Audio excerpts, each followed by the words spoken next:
Tu as souvent, Patrick, fait coller tes chansons à une certaine image, qui était d'ailleurs répercutée sur les pochettes. Et tu as demandé souvent à des photographes importants de te photographier pour ça. Tu as été mannequin d'ailleurs, non? Au fond, puisque je parle de photographie. Oui, quand j'étais tout petit. Non, j'étais mannequin de comme 18 moi, à comme 20 moi. ans. Oui. Ouais, en Allemagne. Ça, c'était pour faire des sous, pour pouvoir monter à Paris et puis faire ma musique, quoi, c'est ça. Ça rapportait beaucoup, visiblement. Ça rapportait, quand on n'a rien, c'est toujours beaucoup quand on gagne sa vie. Ouais. Okay. Alors on a pensé donc regarder un certain nombre de pochettes, si tu peux les commenter. Voilà, regarde. D'abord, c'est mon fils. C'est le premier album. Moins blond déjà. Ouais. Moins blond, hein. C'était hier, ça. C'était. Bah c'était 73, je crois.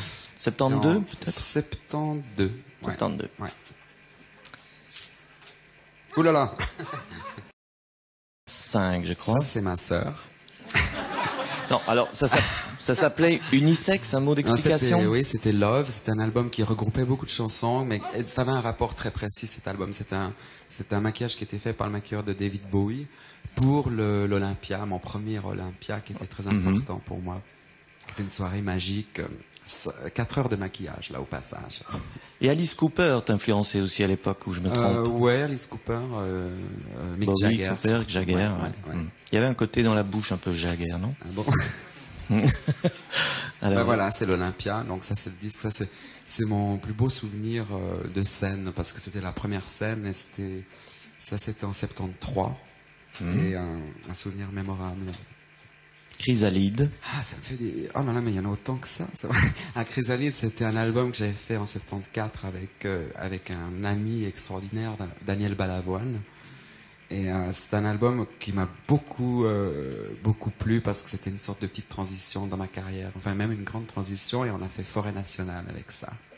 Il chantait avec toi? Il chantait, c'était mon Daniel, choriste. il était tellement bon que j'ai mis une chanson à lui dans l'album, qui a fait que Barclay l'a remarqué à ce moment-là. Et bon, je ne veux pas dire que c'est grâce à moi, mais heureusement qu'il a pu prouver ce qu'il avait à dire. C'est la chanson des enfants, hein, si j'ai bonne mémoire. Il a écrit la chanson des enfants et il chantait Couleur d'automne. C'est ça. Alors, La mort ou vif? Ah, là, on part aux États-Unis avec Jean-Michel Jarre, qu'on voit à côté de moi au piano dessiné. Là, c'était un dessin. Il y avait déjà le sigle du journal télévisé de la TBF en bas à droite, tu vois. Tout à fait, oui, tout à fait.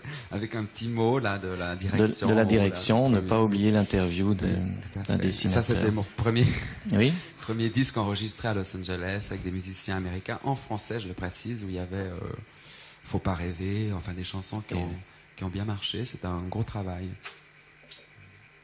Ah, je continue.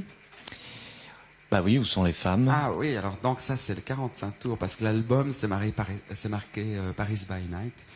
Et il y avait Jessica là-dessus. Ouais, c'est ça. Où sont les femmes? C'est un album que j'ai adoré. Aussi fait avec Jean-Michel Jarre, produit et écrit les paroles de Jean-Michel Jarre. Où sont les femmes? Les bleus au cœur, enfin Jessica, ouais, tout ça. Déjà la nostalgie qui revient. Puis là, on passe à la langue anglaise. Là, on part aux États-Unis carrément, encore Queer. plus. Période SM, non? Oui, mais disons que je faisais du patin à glace. Tiens, c'est marrant, je m'en rappelais plus ça. Ah oui. Le hockey. Ouais. C'est du hockey. Tu en as fait vraiment, ou bien c'était pour la photo? C'était pour la photo. Pour la photo. J'en ai fait quand j'étais petit. Ouais, ah, c'est pardonné. Si tu l'avoues, c'est pardonné. Oui, je te jure. Et là, c'est des vrais cheveux que j'ai. Ouais. Oui, mais... Alors là, c'est dans... Lady Night, oui. Passons. Lady Night, c'est le deuxième album disco d'une époque qui était bien disco, et dont je suis très fier, parce que c'était avec les mêmes producteurs que j'ai aujourd'hui, qui étaient Henri Bellolo et malheureusement Jacques Morali, qui nous a quittés. Et ça, c'était une photo. Rassurez-vous, la fille, je l'ai connue que pour la journée de photo. Ouais, ça, je me rappelle très bien. C'était un mannequin qui était charmante. Hein, ça, c'est vrai. Oui. Lady Night. Je ne dis rien. Non, très bien.